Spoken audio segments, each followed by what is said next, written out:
Henry Majid, saya katakan adalah salah satu pemuda yang hari ini bisa atau berani mengambil resiko untuk membuka skandal terkait undercover negara kesatuan Republik Indonesia.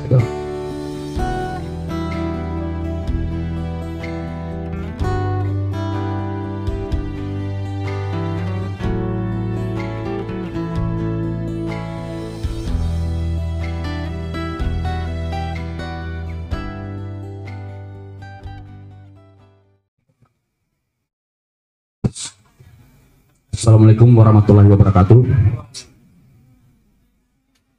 Jadi salam hangat untuk kita semua. Yang saya hormati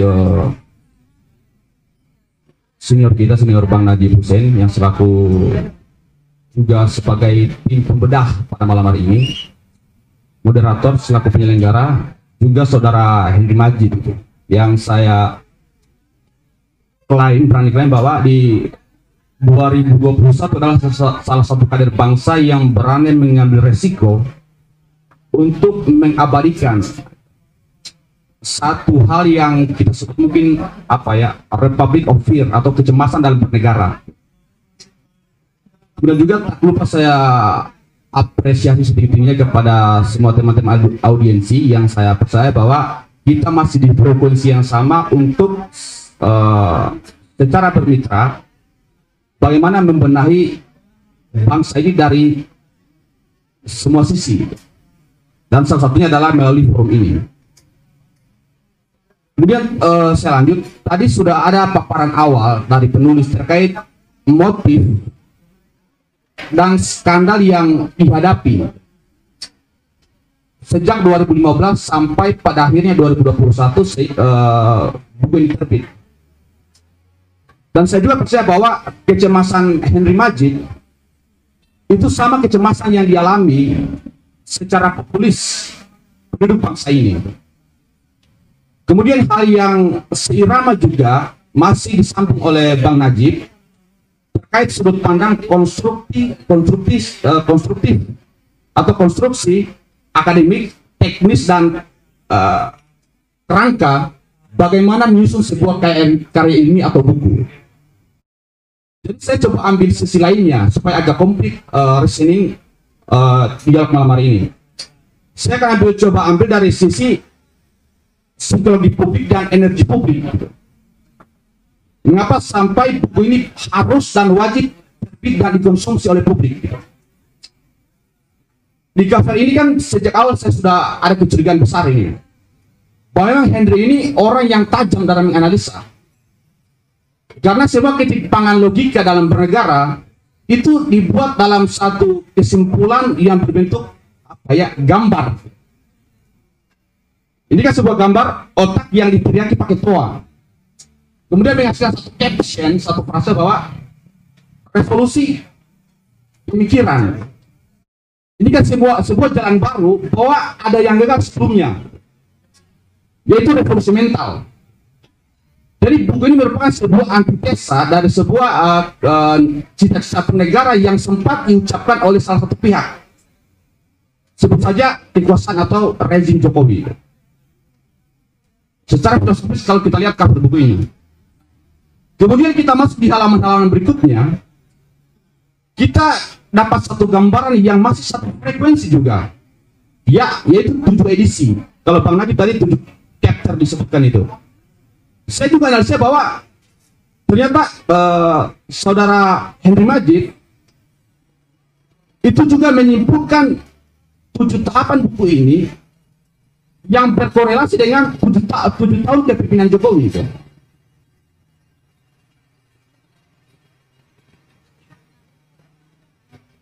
Jadi 7 edisi atau 7 bab dalam buku ini itu sama angkanya dengan 7 tahun kepemimpinan Jokowi jika dihitung dari 2014 sampai 2021.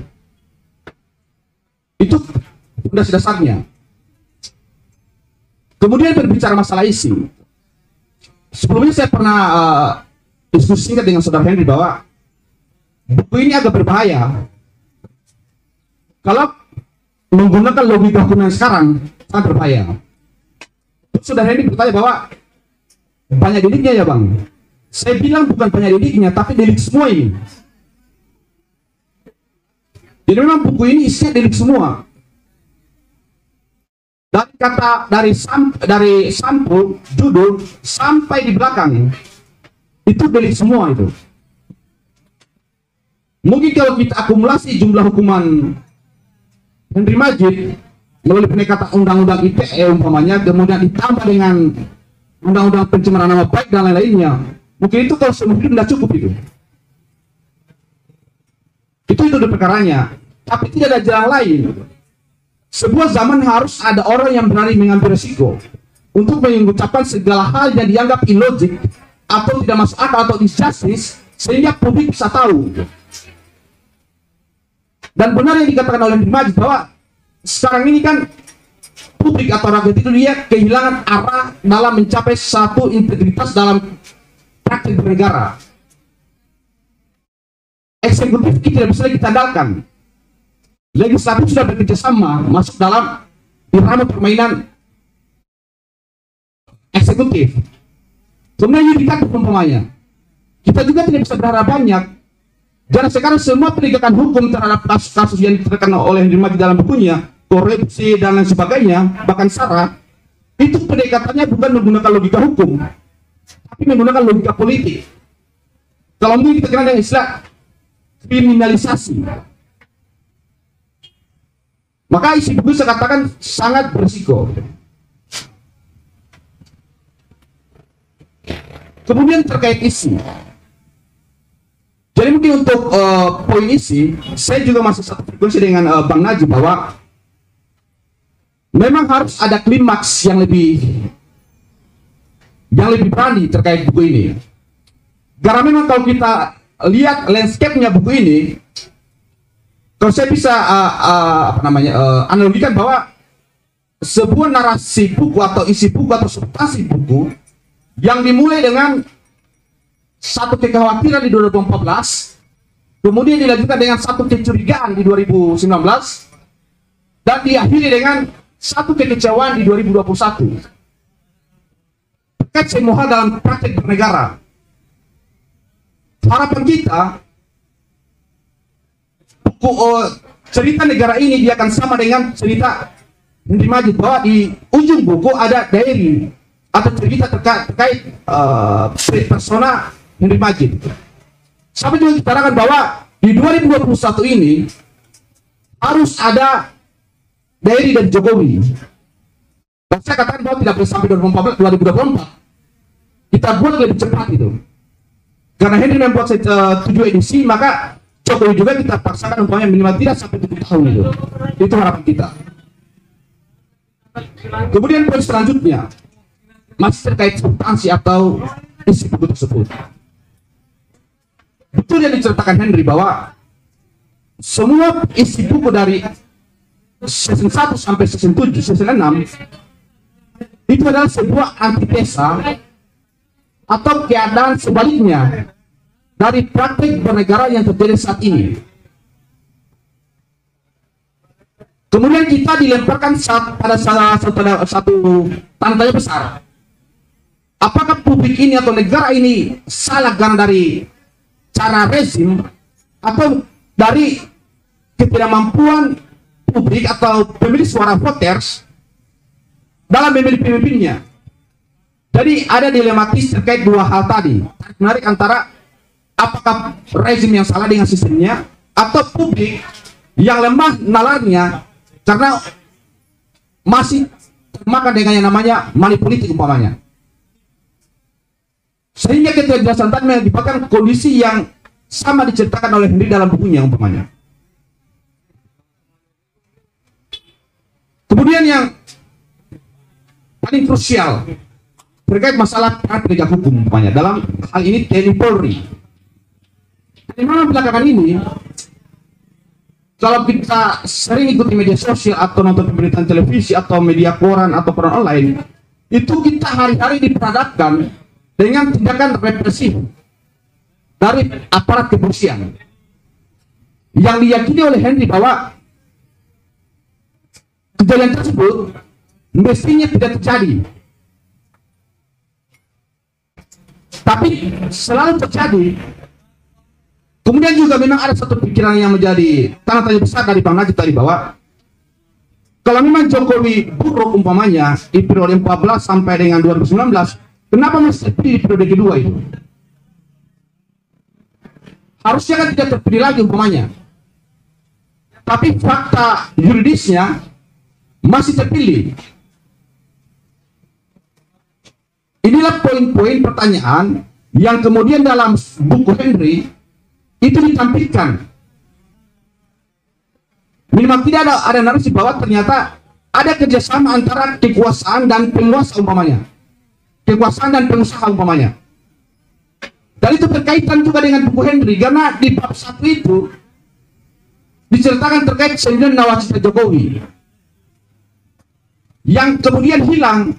Di 2021 kita tidak pernah dengar lagi namanya 9 nawacita, yang ada adalah 9 naga.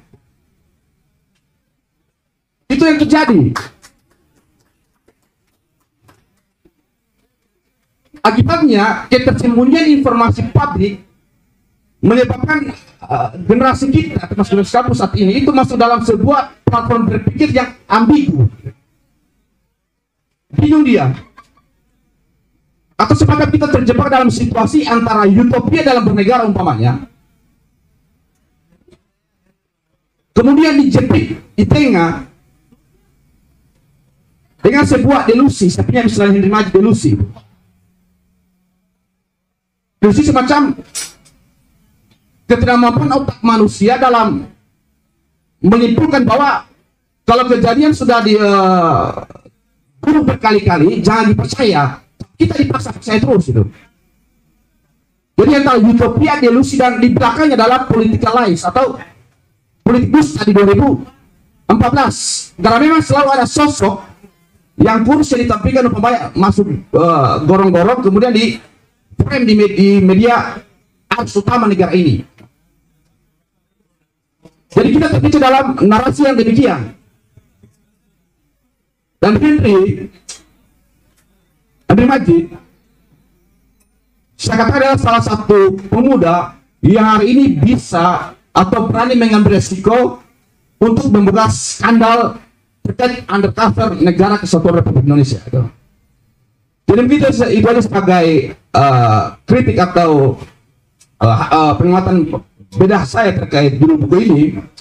Selanjutnya kita serahkan kepada moderator untuk menyeting lebih dinamis. Sekian, terima kasih.